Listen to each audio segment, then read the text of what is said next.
मनैले रहू कि ना कबो शिव जी के धनिया तू मनैले रहू कि ना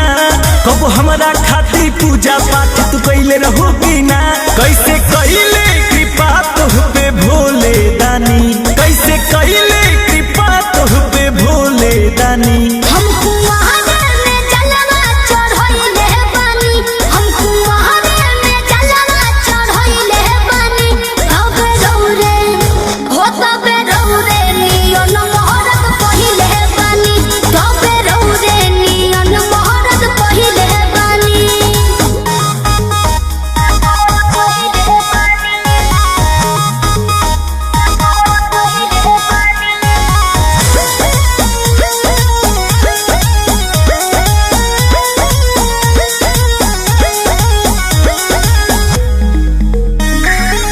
कांवर मंगहिनी देवघर में गहिनी नैहर से कहनी जल ढारिनु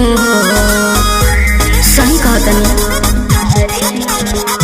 ए जे पूछो न खहिनी राजा उठहिनी तोहरे ला सुर हो सुमहरिनु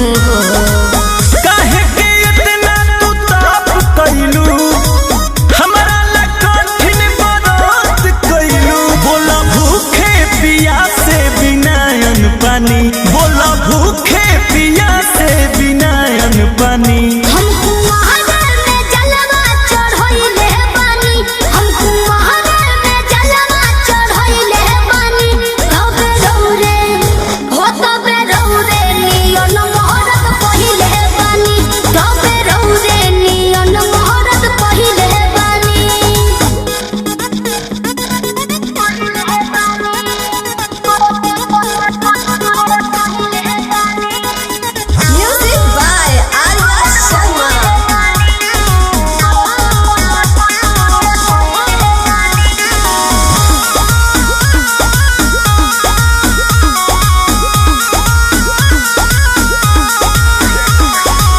लहनिया रजिया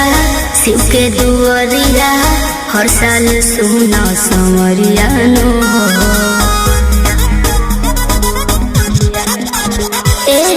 कोई गोहरिया आठों पहरिया तबे तो फेर ले नजरिया नो